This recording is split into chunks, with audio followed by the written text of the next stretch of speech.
So we are almost toward the end of the book of love, one of the most beautiful, very sweet, very charming, lovely book, small one. I think there is no other book in Savitri which, in my opinion, is sweeter than this particular book. And that sweetness is of a totally different kind. It is the aspect of love in the purest sense, the true love, where it is a meeting of soul with soul, in the multiplicity of the souls joining each other. But at the same time, the poetic description belongs to what we might call the sublime aspect of romanticism. Its romantic touch is not just spiritual, not just psychic. It looks to be something far beyond that also. It is coming from elsewhere. It is ethereal, it is celestial, it is heavenly. And it is that which really keeps the charm of the book so sustained at such a high level, you see. In Sanskrit prosody, the criticism of poetry, there are what they call 9 rasas, 9 essences of poetry, 9 qualities of poetry. And one of the rasas, essence, is the Shringara rasa. Shringara means romantic, decoration, beautifying, that kind. So here we have the purest kind of Shringara rasa in this particular book. And it really elevates all our feelings, all our emotions, all our sentiments to a totally different plane altogether. That is the beauty, that is the charm of this poetry. If we are a little open to that, far beyond our ordinary vital interactions, reactions, and things of that kind, it has the power to lift you up to a totally different place altogether, you see. So the Shringara Rasa, it is a very, very unique kind of a description, I would say, at least to the extent I know, in the entire literature. You don't have this kind of a Shringara Rasa, neither in the ancient classical Sanskrit poetry, certainly not in this manner in the Greek poetry or the Roman poetry, you see. Surely not in the English poetry. This is a Shringara Rasa of a very different type altogether. And if only we can always remain in that Shringara Rasa. But then we have to also meet the problems of life, the different aspects of life, interact with them, and elevate them to the best possibilities of their expression. See, there is the warrior mood, there is the mood of calm, there is a mood of debate, and all those things are there. They have to be lifted up. In fact, the next book which you see there is altogether different kind of a book, the book of fate. And you see in it not only heavy metaphysical concepts, the problems of this world, and all those things. And in contrast to that, if you see this one, this is a totally different thing. So you can even say that each of the book in Savitri is kind of depicting each of the rasas. Rasa, essence, rasa, you see. The poetic quality, you see, character, you see. Now, there is no specific word in English for the word rasa. Rasa means essence, basically, the taste, the savor, what you enjoy in poetry, you see. It is that, you see. Rasa. R-A-S-A. Yeah. So, okay, let's proceed with the text first before we come to other aspects of this poem, of this particular canto rather. The world was but their twin self-findings seen, or their own wedded beings, vaster frame. This is what we did last time. The world was but their twin self-finding. So actually the whole world which is there outside was their own self-discovery. They found themselves as you, and the world found itself in them. Or their own wedded being, master frame. In other words, their coming together is also bringing the entire world into their embrace, into their fold, into their ambit, into their atmosphere, ambience. This is a very high-pitched description. Their own wedded beings, master frame, which also means that their wedding is also going to absorb in it the entire world which is there around. The birds, flowers, trees, men, civilization, whatever you call all the ages, they are going to be a part of that wedding. That is one way of looking at it. The other common way of describing could be that, well, the wedding is taking place here, and who are the spectators? Who are the people who are watching the ceremony, participating in the ceremony? The whole world, all around. These mountains, these trees, these flowers, these birds, these animals, everything is there participating. They are present to celebrate the wedding, the ceremony, so to say. You see, all of them are there now. Now, this world is not only the nature which is there around them, which is supposed they are very beautiful, very charming, very sweet, all those things are there, but it also means that when the wedding is taking place, all the gods and goddesses are crowding in the sky to participate in this earthly wedding of the Lord and the spouse here. They are here participating. The whole sky is crowded with the presence of the celestial beings. And it is that world which is now a part of their wedding. They have come together in that sense. A moment has arrived that a new thing, a new beginning will be made, and naturally the gods will be extremely happy to participate, because it is from this moment onward that their real work will begin.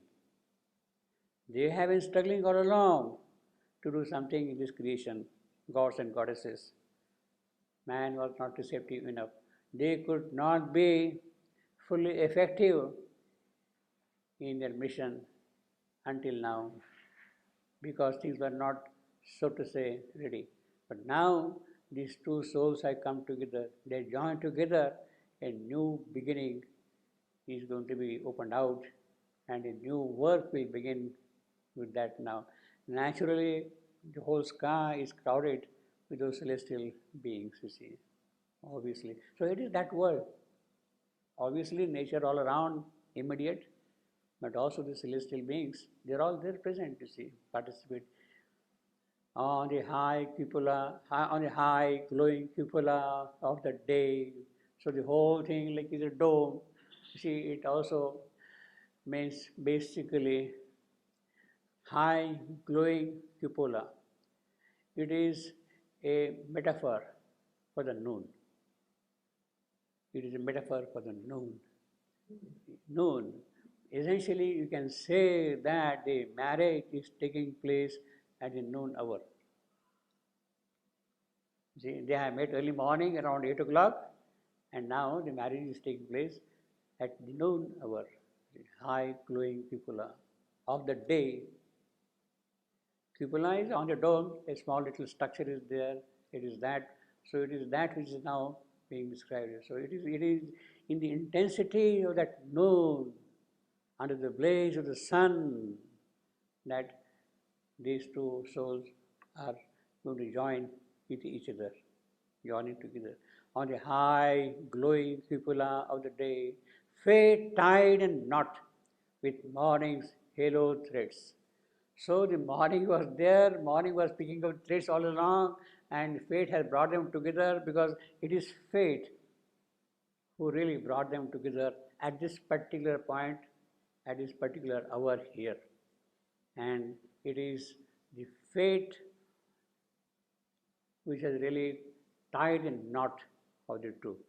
All the old knots are dissolved, the past knots are dissolved, and now a new knot is being put together. This is what happens in the Indian marriage. They tie the robes of the bride and the bridegroom with a knot, and then they move together, see. So it is the fate which is really doing the job here. Fate tied a knot with morning's halo threads, while by the ministry of an auspicious hour. So he's describing the complete scene, the ceremony of marriage, tying the knot together, and the chanting of the verses of marriage hymn. It's all going on. Auspicious hour, auspicious hour. Auspice actually is a very beautiful word. It is the auguring hour, something which is brought forward from the future. The bird, the augur bird, he brings the news of the future to us. And it is the auspicious hour, means the future is now arriving at this particular moment, while the ministry of an auspicious hour, heart bound before the sun. Now, heart bound before the sun. In other words, their joining together is witnessed by the sun. He is the witness. Yes, they got married. He is the witness. There has to be somebody to witness. In the traditional marriages, it is the fire who is the witness, Agni. He witnesses the marriage ceremony. He stands by that thing. Yes, these two souls are united together. Heart bound before the sun, their marriage fire. So this is a yajna going on. The altar is lit, and you are offering to the fire all your auspicious feelings, beautiful feelings, nice things to the fire, kindling it so that it rises up and climbs to the skies above. That is what the fire does. Their marriage fire, the wedding of the eternal Lord and spouse. Well, this is the marriage of the Lord and the spouse, Ishvara and Ishwari. Ishvara is the Lord, Ishwari is the spouse. So actually it is the marriage of Ishvara and Ishwari, the divine as the Purusha, as the male, that is Ishvara, the divine as the power, the female, he is the Ishwari. She is the Lordess also, so to say, lady, you can say. And it is their marriage which is now taking place here. In other words, okay, let's read that. The wedding with the eternal Lord and spouse took place again on earth in human forms. In a new act of the drama of the world, the united two began a greater age. That is the purpose of the marriage, how they're coming together, how they're getting united to usher in a new age, a greater age. The whole purpose of their coming together, of their getting married, is to usher in a greater age, a new age. It is the beginning of a new era which is now going to happen here. Basically, therefore, what it means is that it is a celestial marriage. It is a cosmic marriage. Satyavan and Savitri are individuals in the human form of the two in the cosmic play coming together, Ishvara and Ishwari, for a certain creative act. They are uniting, and in that union, in their coming together, in that union, a greater age shall begin. Has to begin with that. That is the whole idea. So it's a cosmic marriage, which is being, it's a cosmic act actually, which is being described in the nature of, he says here, no, uh, in human forms. See, he says, took place again on earth in human form. See what happens here. In a new act of the drama of the world, drama. Yes, you have to go through ups and downs, all the tussles of life, the difficulties of life, you have to meet them. Challenges are there. There are people who will intrude and disrupt things, and therefore it becomes dramatic also. But then a new drama, a new unfoldment is going to start from this moment onward. Took place again on earth in human forms. In a new act of the drama of the world, the united two began a greater age. Now here he says, two, T is capital, two.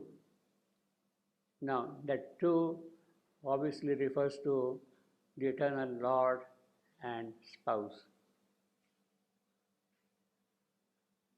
It is not referring here to Satyavan and Savitri in the human forms, but to the eternal Lord and his spouse, to Ishvara and Ishwari.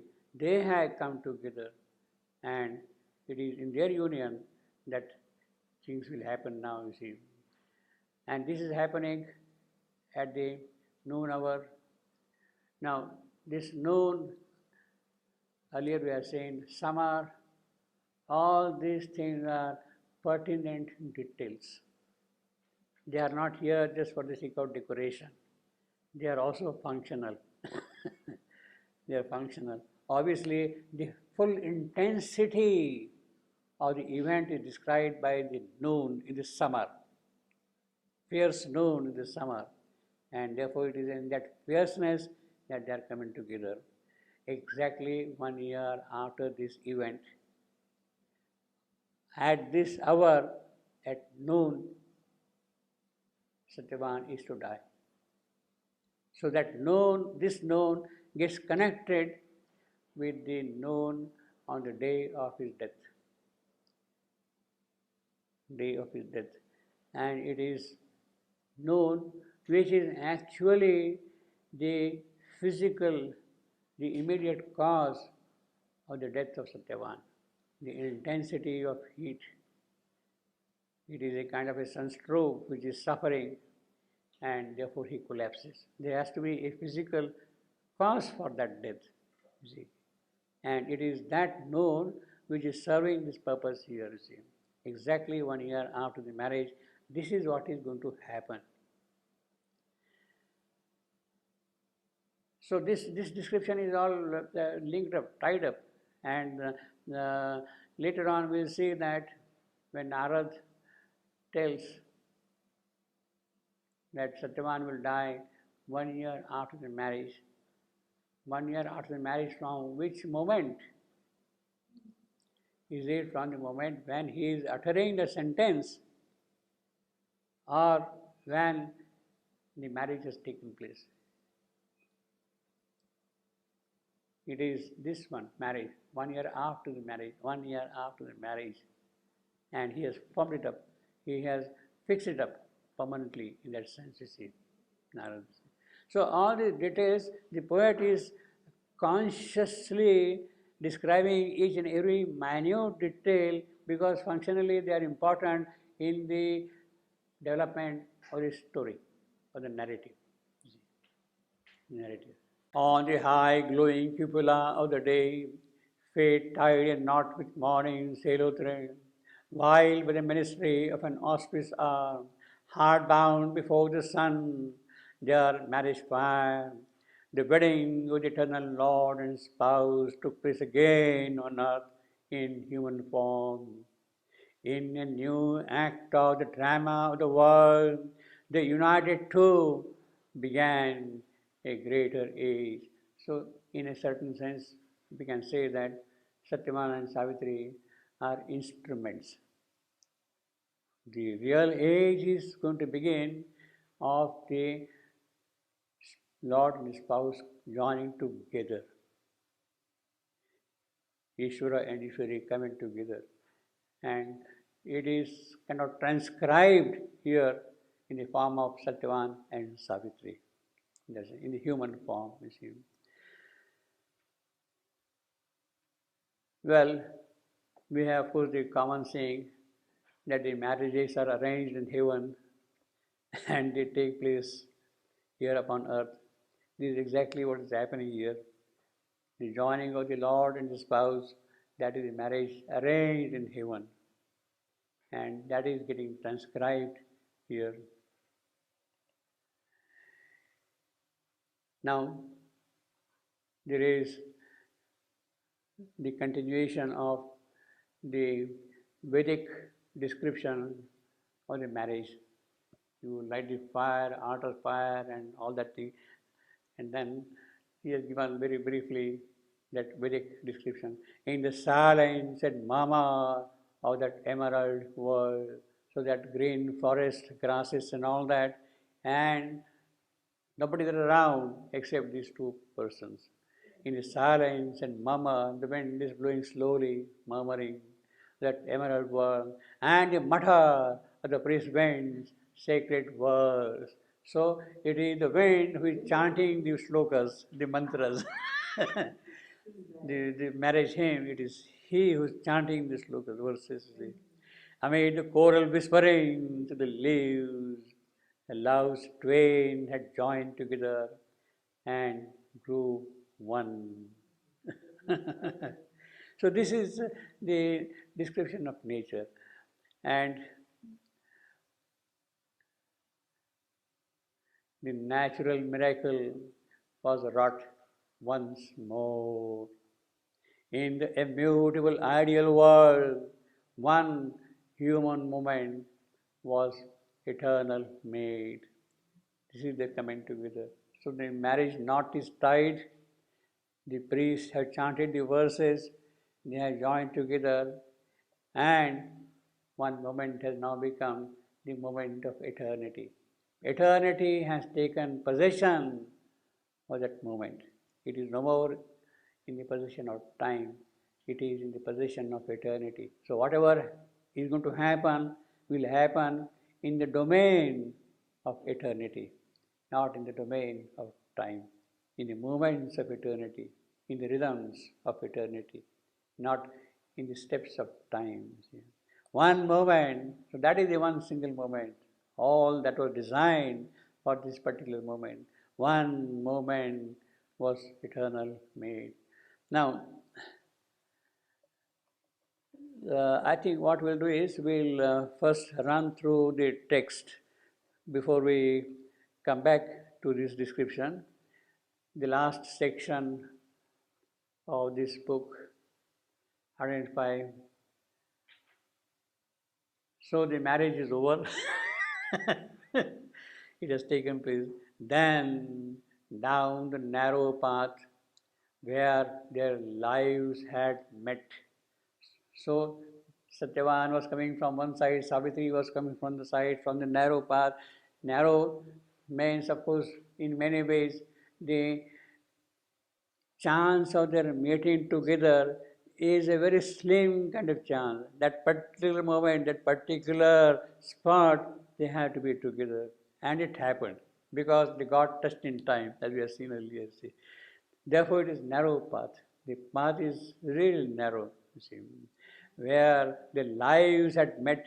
He led and showed to her her future world.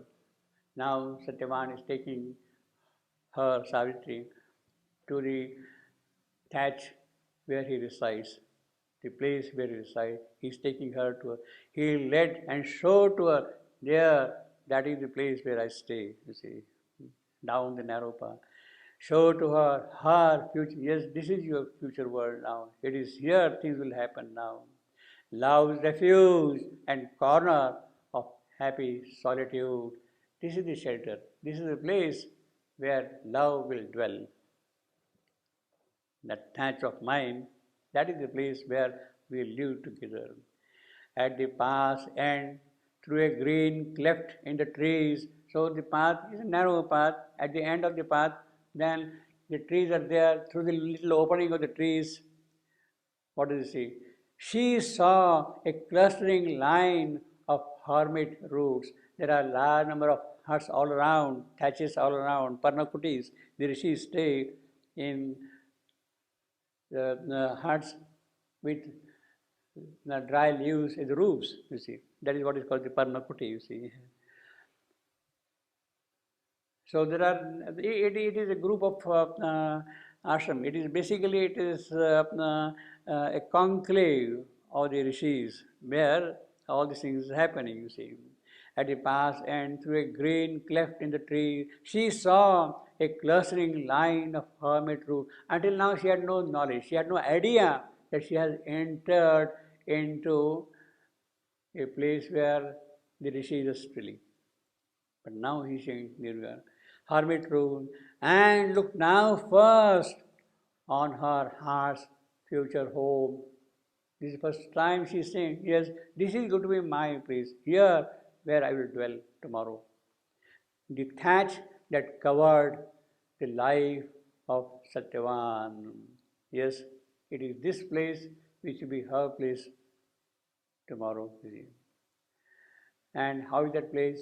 Adorned with creepers and red climbing flowers. So he's describing now, there are creepers climbing up on the trees and all that thing.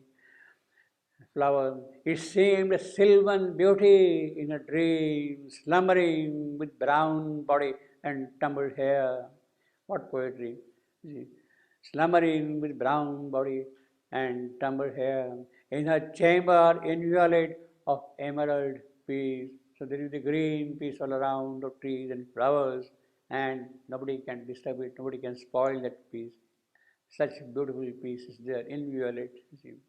Adorned with creepers and red climbing flower, it seemed a sylvan beauty in a dream, slumbering with brown body and tumbled hair, in a chamber inviolate of emerald peace.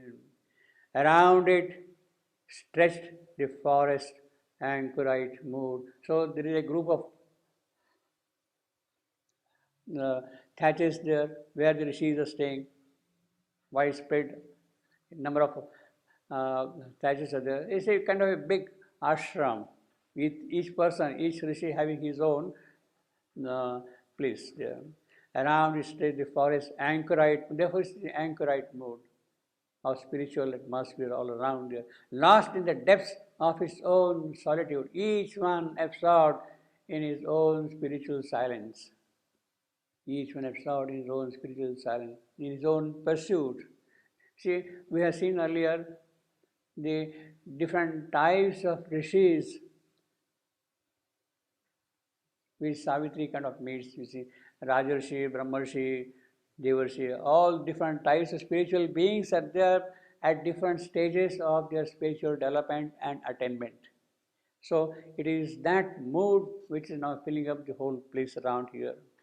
Then moved with a deep joy. So this is the scene now. She has seen the place where she would be staying tomorrow after coming back from the palace. You see. Then moved with a deep joy. She could not speak. She's dumbfounded.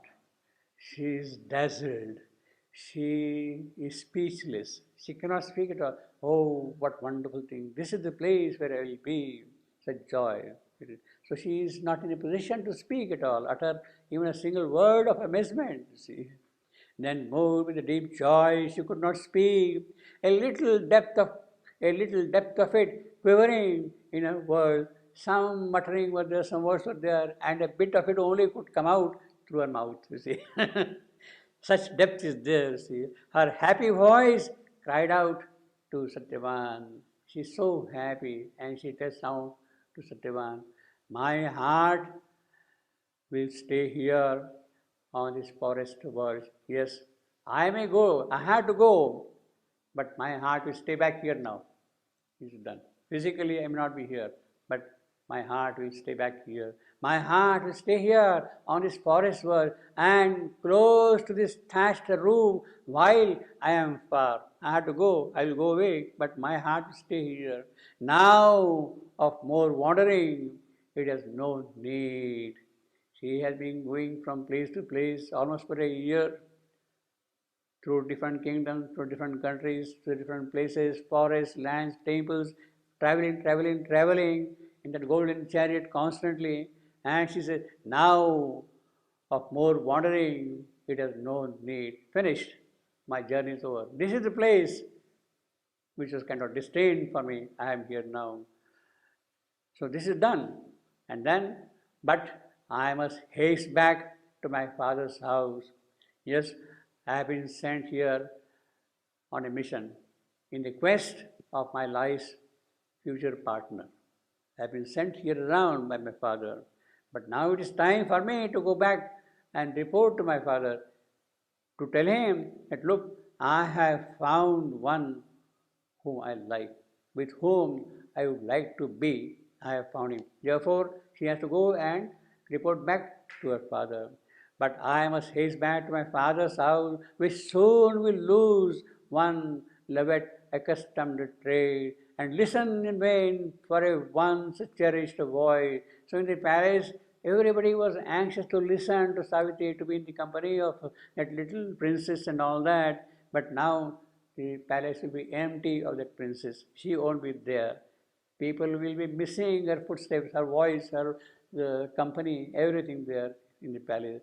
Which soul will lose one loved, accustomed trade, and listen in vain for a once cherished voice. Yes, every word of hers was a cherished word by her companions, by her elders, by the elders there, by her parents, everybody.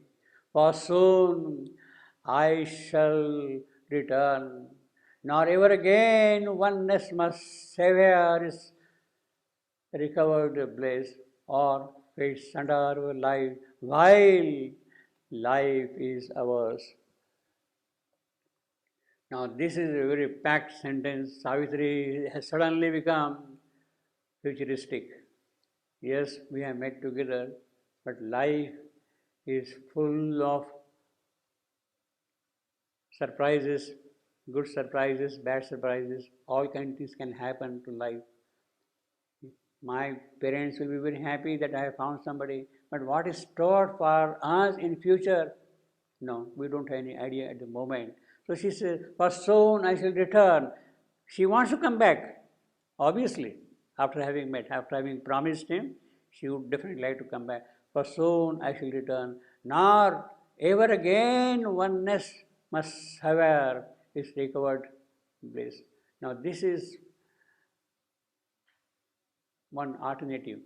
She will come back, or else something will happen, and it may not happen that she would come back.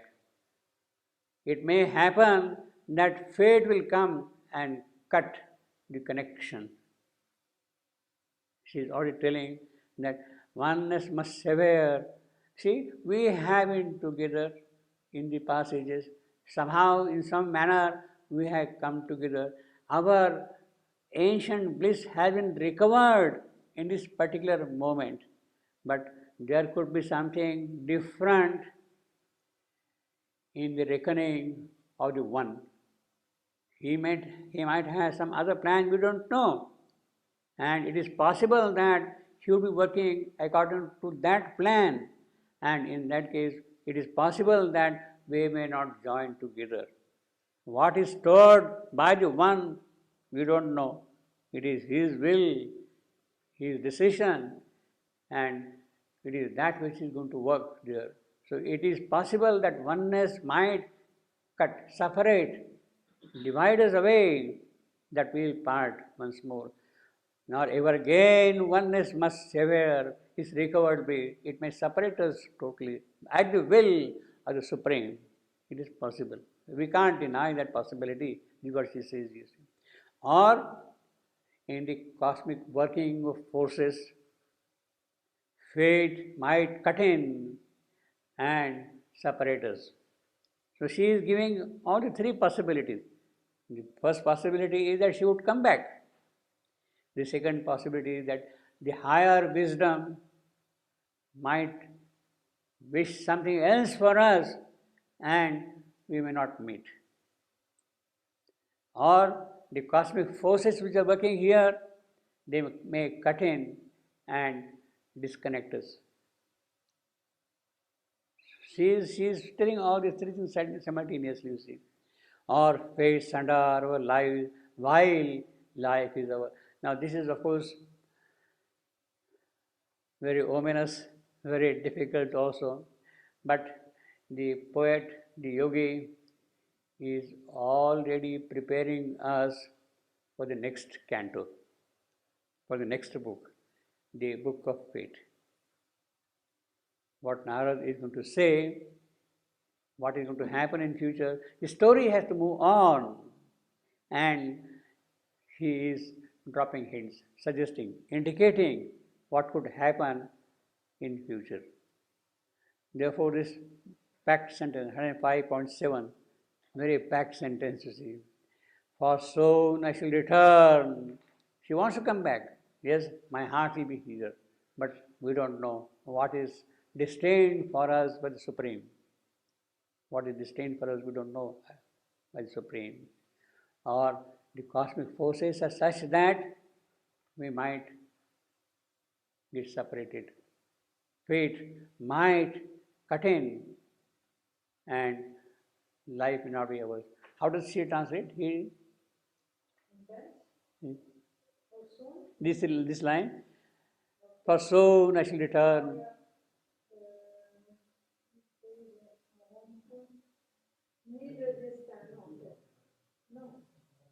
Only the last one. Yeah, last three. Ni le destin séparer nos vies tant que la vie est notre. So, not really, but does it make sense? Yes. Yeah. Not the faith, not even the. How do they put that particular? Our life. Yeah. While the life is ours. Yes, that is the last sentence. The last, no, but the other one, oneness must severe. It's recovered bliss. Oneness, notre unité ne doit rompre sa joie retrouvée. Oneness is put it our unity. Must not break. Yeah. Her joy. Yeah. Yeah. Found recover. Yeah. The one you found back. Oh, I see. He's giving that sense. Oneness. No, basically that one. It is the one who could decide what could happen. We don't know what is the will of the Supreme behind all these things. Sangha means suffering? Yeah. It's the one Supreme. He may decide something else, we don't know. He may have some other plan, some other design for us. And in the absence of that knowledge, what can we say? It is His will which has to happen finally, you see. So He may snatch away, separate that bliss of our coming together for another purpose, possibly, for another reason, possibly, you see. Possibly for another reason. We don't know that, which is, we had to grant that possibility to the Supreme. Yeah. And so that is the Supreme's will. The other one is the cosmic forces which are working in fate. Fate is an aspect of cosmic force. So it is that also which can come and do something. As far as I am concerned, as an individual, my wish is that I should come back soon. Soon I shall return. But then there are things beyond me. That one is there, the forces are there. But why is it so impossible that he goes with her and lives with her in the palace of her father? Why not? Why is it? Because No, because he is Oriental. It's not Occidental. No, I mean, there's Maybe somehow he doesn't always, know. I don't understand. I mean, there, he's, I mean, just for me, I mean, he's living in a very simple hut there in the forest, and she has a palace. She could invite him. You come, you live with me. You live in my father's palace No, together. Why not? no, basically, we might, that is different story. She, Different story, yeah, but yeah. No, basically, here what she says is, no, well, this is my place. I like it. This is your house. So I had to be a part of your house. But why can he not be part of He won't go. She has to come. Why? I She can has say to. only because of the culture. I mean, This story was written by Oriental Yeah. people. In the Orient, the woman followed the man. It's never happened that the man followed the woman. And I Could think be now in our modern times it could be. Yeah, of it's course. not modern, this thing. It's not modern. It's very old, this story. No, that apart, see, basically, now what it means is essentially when the union takes place, the complete surrender is made by the girl. She makes the complete surrender. Complete. I am yours. And it is through that surrender then she exercises her power. First, she's no, no. He doesn't surrender. See, we are already saying Savitri goes and bows down at his feet and all that. This boy doesn't go and touch her feet. now it's different. Now we shake hands, you see. No. Yeah. But I mean, despite the cultural thing, I mean, he invites her for a life of, not luxury, no comfort. There is nothing. Basically- he's hunting something in the palace. He would have a much Yeah, but beautiful basically- life. It would be better for him to go to her. Think about it. No, basically, the psychological principle is it is the will of the Supreme which the executive force accepts. The will of the Supreme which the executive force accepts. It is he who wills and she executes. She executes. So psychologically, it is in that thing, it percolates down to this relationship also. But basically here anyway, that is essentially what she says here is she has to go back and report and she will come back and stay here. Just marriage. Doesn't he come with her? I mean, it doesn't make sense to me. This I thought about this a lot. I mean, if I find my new love and it's sure, Yeah. I want to present him to my parents. Look, I found him. Here he is. I mean, you will like him. Come with me to my palace. I'll at least show you to my parents. She will introduce them later on, possibly. But she has to first report. She has received a command from her father to go and find a suitable partner. So she has to go back and report to him, to her father. He has his own difficulty. He can't live with the parents. You can be Alone there. When you can't see what is going on. And the mother cannot take care of the father. The And mother is running behind the girl, he will not go because he has his own duty. Yeah, that is also one part of that thing. I think so. I am not very studied person. No, psychologically at a deeper level, it is the will of the Supreme which is being executed by the executor. Here, the female. The male wills and the female executes. Consciousness force, being and consciousness force. In fact, that is a constant repetition in Savitri. Presence and power. Presence is the Supreme Being. Consciousness force, that is the divine action. The divine action is executed by she because of the will of he or the being, because of the being. Not that there is a difference between the two, but that is the modus operandi, that is how things happen. So it is that which gets translated in all these relationships here, you see. Actually, I mean,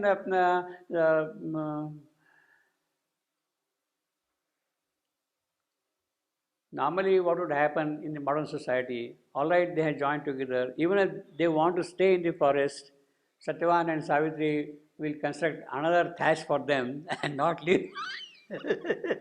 See, so those are not really things of that kind. But basically, the whole idea is she surrenders herself to him and he takes her full responsibility on himself.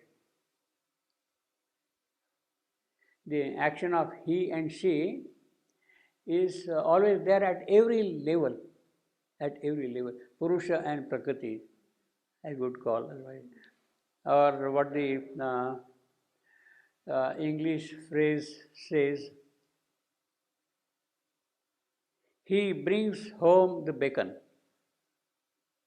and she prepares the dish. He brings home the bacon and she prepares the dish. It is that sort of a division of responsibility, of job, of assignments. It is not that one is superior to the other. He brings bacon home, she prepares the dish. So all the marketing, all the purchases, all earning, etc., etc., this fellow has to do it. And then she will prepare the dinner. So she tells him now, look, I have to go back and report to my father that the one whom I was looking for, I have found in distant land. And she sort of says au revoir to him. She basically, once more she mounted on the caravan car and under the azure of a fiery noon, see this is the point, fiery noon, again, see, specifically, intense noon of the summer. Azure means the noon itself is fiery, but her intensity of emotion is more powerful than the intensity of that noon because of the marriage, you see. And under the azure of a fiery noon, less bright than the splendor of her thoughts and dreams. You see, they are now nothing. You see, that noon is nothing, is a pale noon in the presence of the intensity of her emotion. You see. Less bright than the splendor of her thoughts and dreams, she sped swift rain. So she is now driving back very swiftly her horses. Swift rain, swift hearted, obviously. She is so emotionally charged, so her heart is beating fast. You see. So it would not take her that long now to reach her father's place, it means, you see. Swift hearted, but still saw, while she is going away, still saw lucidities of sight's inner world. Through the cool scented woods, luxurious gloom, one shadowy path between great ragged trunks, paced towards a tranquil clearing, Satyavan. So, in her imagination, in her thoughts, in her ideas, that whole scene is kind of etched, is permanently there in her mind. She sees it, oh, Satyavan, in that forest, in that place, in that. She sped swift rain, swift hearted, but still saw in still lucidity. You see, this still saw, and this still lucidity, there are two different stills. The one is the adverb, but still saw, and the other one is an adjective. Still lucidities, quiet, tranquil lucidities. A sight's inner world through the cool scented woods, luxurious gloom. So it is because of the shade, it is thick shade, it means on shadowy paths between great rugged trunks, paced towards a tranquil clearing, Satyavan. A nave of trees enshrined the hermit thatch. So the trees are there all around and they are covering the new deep covered of her felicity. So this is the place, this is the dwelling place of her new joy, where she is going to stay here. Prefer to heaven, her soul's temple and home. So this is going to be the temple for her. There, she is going to stay. Prefer to heaven. She would not like to be in heaven. She would like to be here in this particular place. You see. Her soul's temple and home. So, in other words, now, as I told you earlier, also as we have seen also earlier, Savitri is a perfect shrine for the God of love. But now here it is the God of love who has become the shrine for Savitri. His house is a shrine for her. She is going to stay here. Soul's temple and home. Satyavan's house is a temple for her, the shrine for her, for Savitri's dwelling.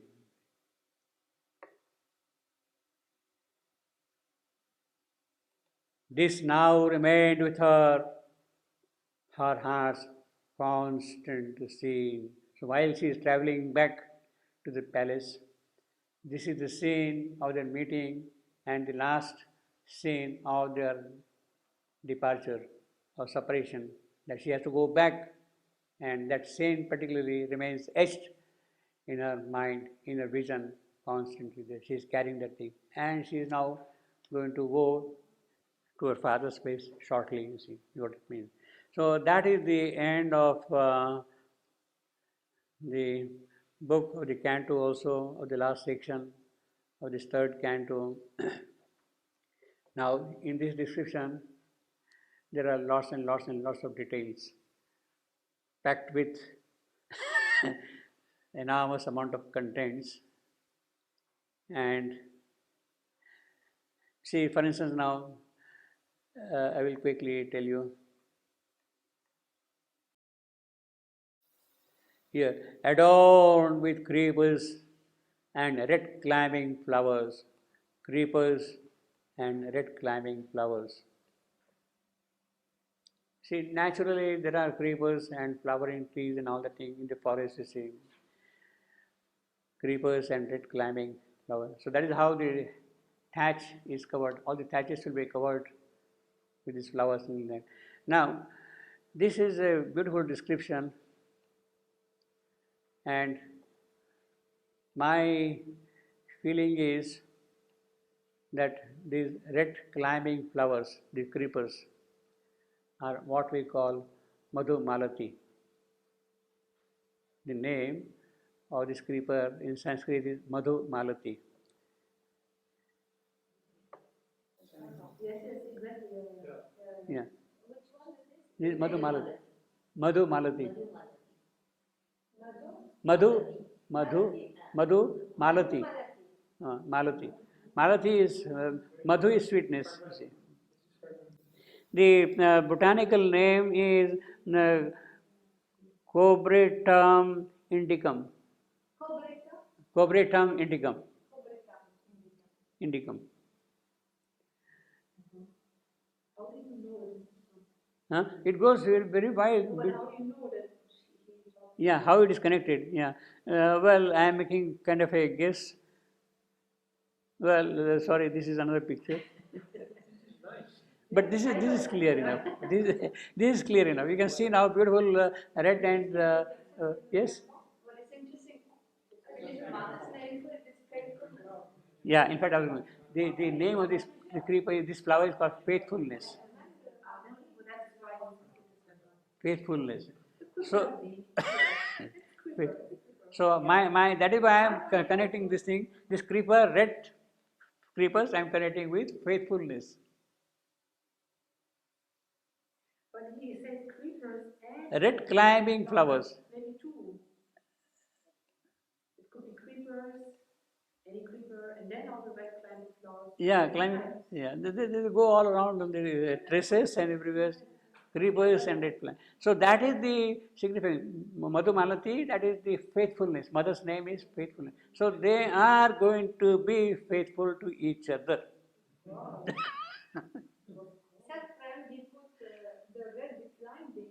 Yeah, climbing means the creeping. Linear rouge. No. Linear rouge, it means the leaves of grape. No, the creeper.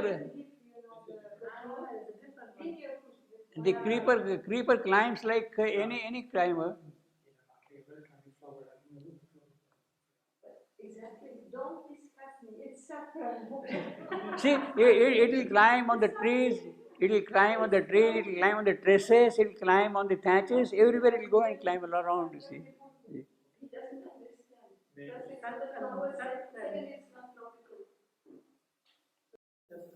Yeah, maybe. So basically it tells you of the faithfulness, yes, adorned with creepers and red climbing flowers. He is suggesting poetically, yes, they are going to be faithful to each other.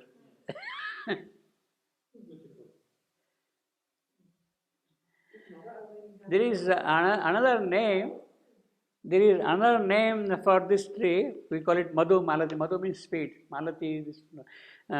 It is called Radha Manoharam, the enchanter of Radha's heart. The name of this flower is also called the enchanter of Radha's heart. Radha Manoharam. It is the heart of Radha which will be seized by this flower. It's a very flower which doesn't need much care. It just grows. Yeah, and it grows very wild practically, and it's so. Yeah, yeah. It's very beautiful. So this is a very common kind of a creeper. In the old days, in the hermitages and all that, it was very there, see, basically. In fact, there is a very beautiful description of that, in Kalidasa's, Shakuntala. Now, this is the marriage of Shakuntala and Dushyanta in Kalidasa's play Shakuntala, where they meet, and it's a kind of a love marriage, and then they are meeting on the tree with the creepers and that kind of a thing you see here. And in fact, I am going to tell you something about this one, but before we proceed, this is the engraving on the walls, the temple of Apsara and Gandharva. They are marrying together, you see here. A similar scene to that kind. Why I am telling you this one? This description of the meeting of Satyavan and Savitri here, and the marriage which we are seeing here, the type of marriage which is called the Gandharva marriage. According to the Indian tradition, this is the Gandharva marriage which is taking place here. Means the two lovers join together.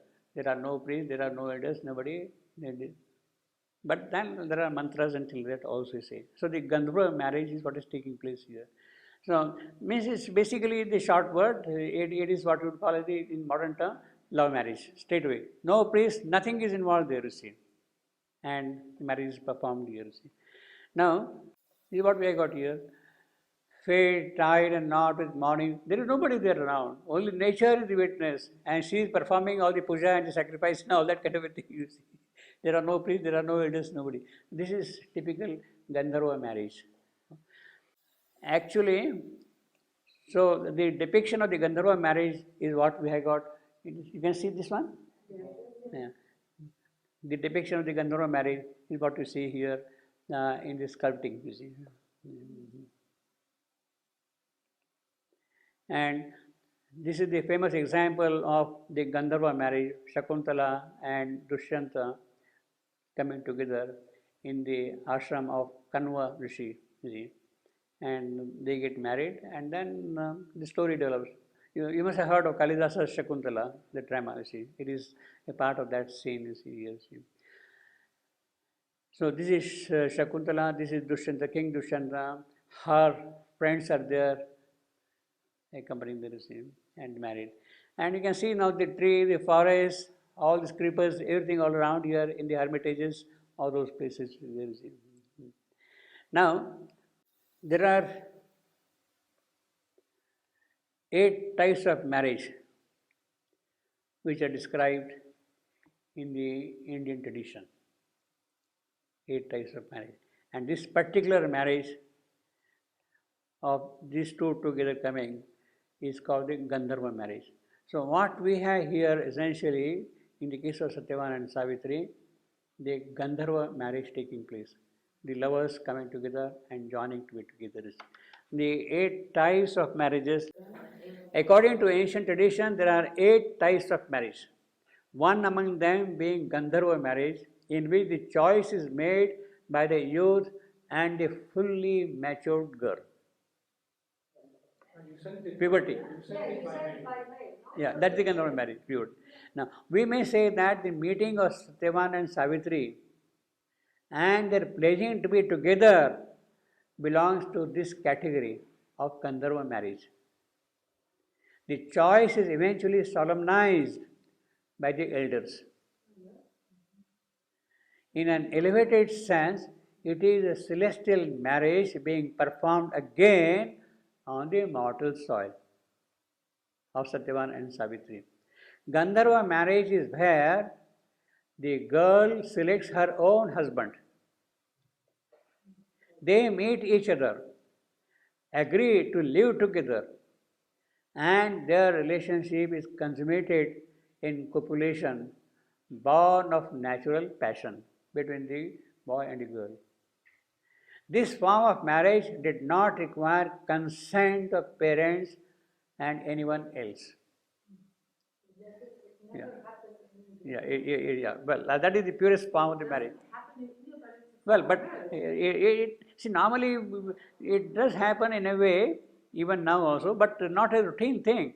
Normally what happens, even if they meet together and be together, they inform the parents perform the ceremony, and that kind of thing happens now, you see. But here it's not necessary.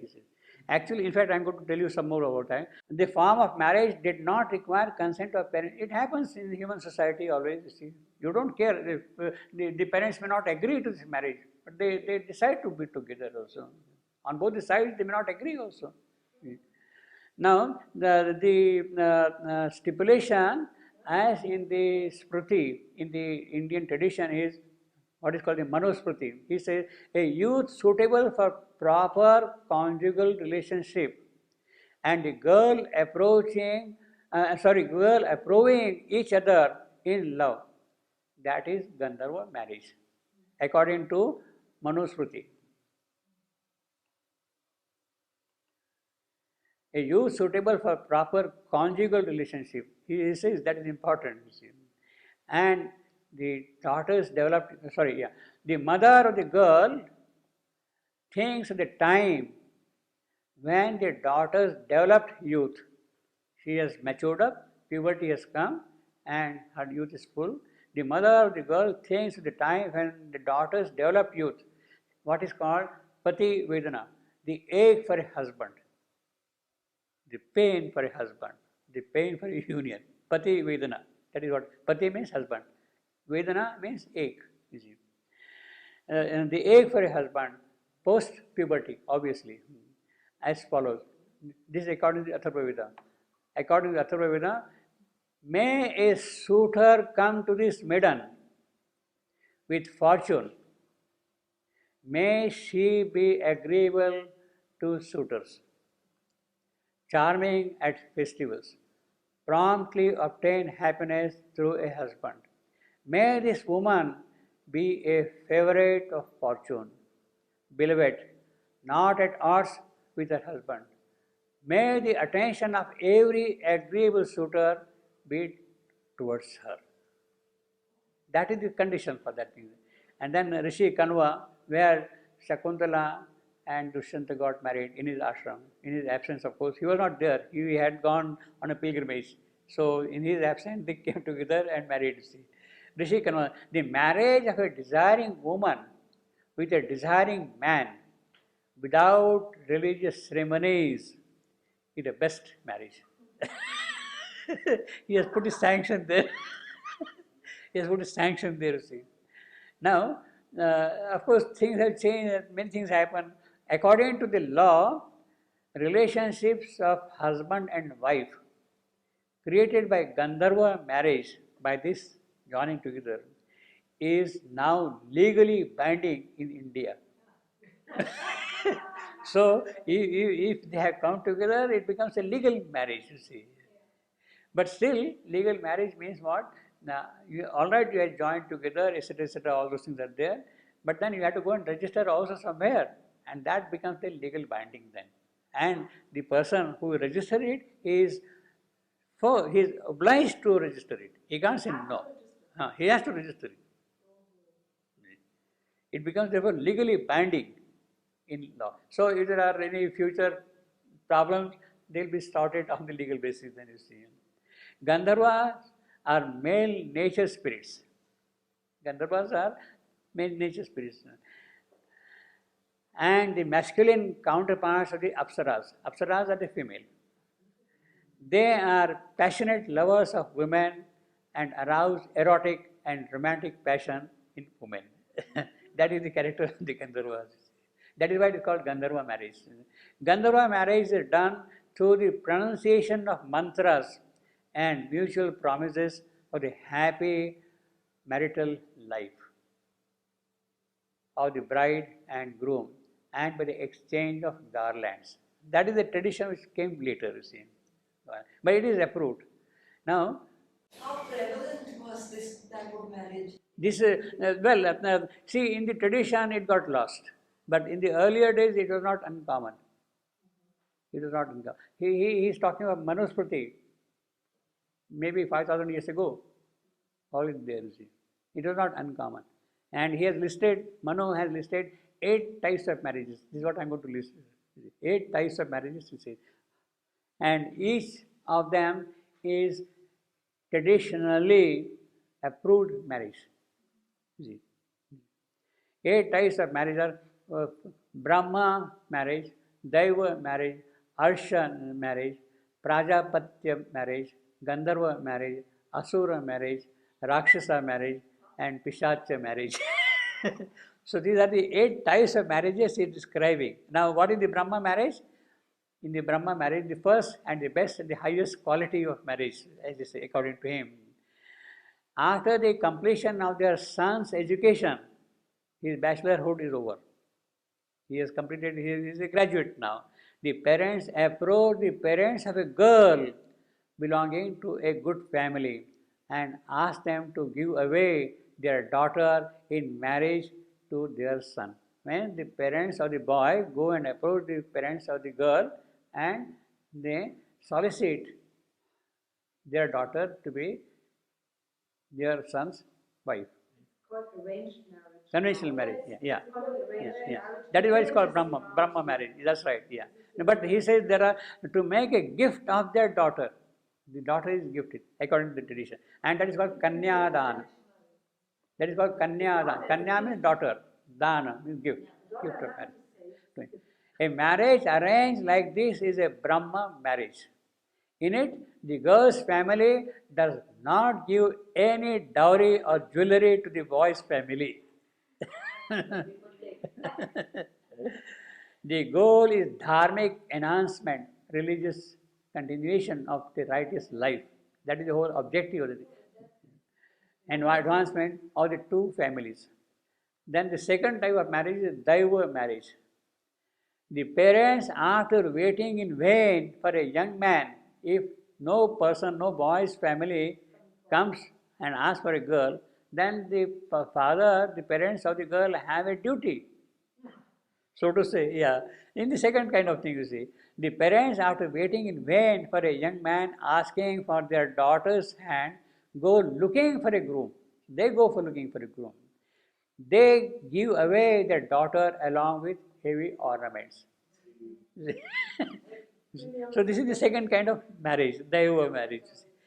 Well, this is happening. Society is like that complex. What can you do? It's like that. You see. The third is Arsha Vivaha. Now what happens? There is a girl and nobody comes forward. Too far. They see also, nobody approves also. Then they catch hold of some old man. You see, the bridegroom gives a cow and a bull to the father of the bride, and the father instead gives his daughter in marriage. This is concerned with old man. He wants for, yeah, well, that is all. In those days it was like that, you see. That is the third type of marriage. You see, because of the old man, he has no dependent, but he wants some support, something here, you see. So, all right. Yeah, old man. Old man or old priest or somebody like that. See, this girl may not be very good looking, something, nobody's coming forward, but still, all types of people are there, see. So, this is third. That's his old age pension, basically. Yeah, you see, because that girl may not be, nobody looking forward for it. The patient's, his old Yeah. man Yeah. pension. Yeah. Pension security. So that is called the Arsha Vivaha, Arsha marriage. Then the next one is Prajapatya Vivaha. The girl's menarche is imminent. Her menstruation is about to start. The girl's. Her father goes in search of a groom at that time. Well, he is describing all the facets of life of the society, you see. That is the next. Then next comes Gandharva Vivaha, what we have seen just now. Mutual love and consent between bride and bridegroom brings about this kind of marriage. Sexual intercourse before marriage may also occur between the couple. Kama Sutra considers this kind of marriage to be an ideal marriage. Then the next category is called Asura Vivaha, a kind of forceful marriage. Asura means forceful. The bridegroom pays the value to the father or kinsman of the bride. He wants to snatch the girl, whatever it be, passion or whatever it is, and he pays. The bridegroom decides the price according to the position of the bride's family and society. How much he should pay to the bride, you see. That is called the Asuric marriage. Then Rakshasa Vivaha. The groom battles with the girl's family and carries her away.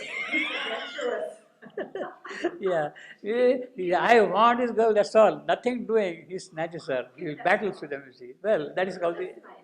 This is nice. So, this is exactly what Krishna did. You know, the marriage of Krishna and Rukmini belongs to this category. Rukmini's father was not inclined to give his daughter in marriage to Krishna. He snatched away. He battled against them and took her away and got married. Krishna and Rukmini's marriage belongs to this category. See. Rakshasa Vivaha is called Rakshasa. Then Paishacha Vivaha, Pishacha, the last category. The bride is not only kidnapped, but is first molested or stolen. Yeah. The girl's wish does not count. She has to obey, that's all, you see. Nor is anything given to her parent. This man doesn't give anything to the parent. He just wants her, that's all. She seized against her wish and her family is antagonized. So these are the different types of. Women in India, you have to be on your guard. So he had described all types of marriages, you see. That happens in society. Only in one time, Gandharva, the girl goes out. Yeah. And meets her husband. So according to him, Brahma marriage is the most ideal, most civilized kind of a marriage. And Gandharva marriage is a romantic marriage between the two, you see. They may agree, they may not agree, the parents is performed, you see. See, there is a certain merit in the non-approval of the Gandharva marriage, certain merit. It is very likely that due to the youthful passion, they got united. But there may be other factors which the young couple may not be aware of, and therefore some kind of an intervention by the parents, by the elders is also essential. So all the aspects of human life are present there, you see. All the aspects of human. Now it's all mixed up. But traditionally, it is an arranged marriage. Traditionally, I mean the urban societies, love marriage, the Gandharva marriage is not uncommon. In the urban society, yeah, involved. But in the suburban, in the villages and all that thing, it is still an arranged marriage. In all the places. But as I was telling you, these 8 types of marriages are according to Manu Smriti, the ancient marriage tradition, which is at least 5,000 years old. So naturally, things have changed, have evolved, things are different. You see, in those societies, this was, but all the 8 categories just put here. You see, and everything is possible in human life. You see.